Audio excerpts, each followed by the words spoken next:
Hey everybody, this is Rick Thomas from Obsolete Video Services. Alright, we are doing a test through my system on this Panasonic Nv-3130.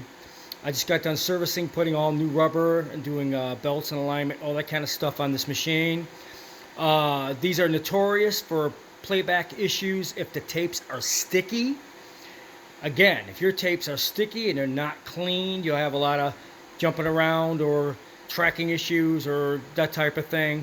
You must bake all tapes. You must clean all tapes. If you do not, you will have issues with this machine. This drum is kind of weird on this machine because tapes stick to it very easily. It's not like the Sony machines that have more of a slicker drum than this one. Panasonic is very notorious for sticky tape on their EIAJs. So if you have an EIAJ machine, make sure you clean the drum and guides all the time. But you got to bake your tapes. You have to repack your tapes, fast forward them, rewind them. But you have to bake them a while, and you really do need to clean them. You need to hand clean these tapes before you try to run them. I'm just making these videos so the owner, I believe Greg, when you get this, you need to understand what you're going to be going through to run tapes like this. If you want them to play really good, you really do need to do a lot of fine-tuning, especially baking and cleaning your tapes, hand cleaning your tapes, baking your tapes, and you should get good results out of this machine because I've tried 8 tapes so far, various different recordings, and I'm getting good playback.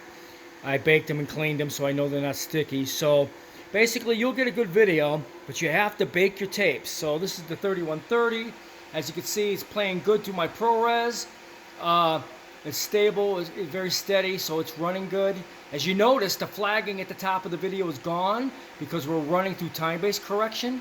Again, the flagging at the very top of the video will disappear if you got a good time-based corrector. Just wanted to point this out. But as you can see, the video is tracking, it's stable, and got good video signal. Alright, so you can see that it is working well. I just want to do videos so people can see when I do a repair, I get it to where it's got to be factory. Now, it all depends on your tapes. If your tapes are recorded poorly, or if they're very sticky, or they were recorded on a very inferior machine, you can only get so much out of these recordings. So they're not going to be perfect. You can't expect them to be perfect. But these tapes, I mean, these particular recordings were a real nightmare because the machines that were used, the belts that were used on them, they would be slipping, all kinds of factors which would make the recording not really all that great. But then when you try playing it back on another machine, you have a lot of issues. So everything is going to depend on your tapes, how you clean them, how you bake them, how you repack them, and the type of the recordings. That's where you're at right now. But this machine is 100% operational now. Everything on this machine is spec'd, including the skew. It's all working really, really good.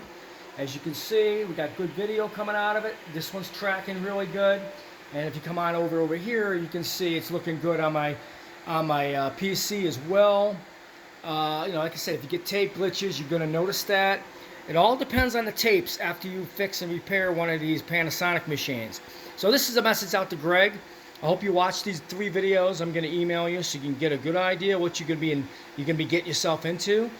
These type of videotapes are a real nightmare. So best of luck. You really need to do a lot of preparation before you run these tapes. But the machine is working really, really well. Hope you enjoyed this video.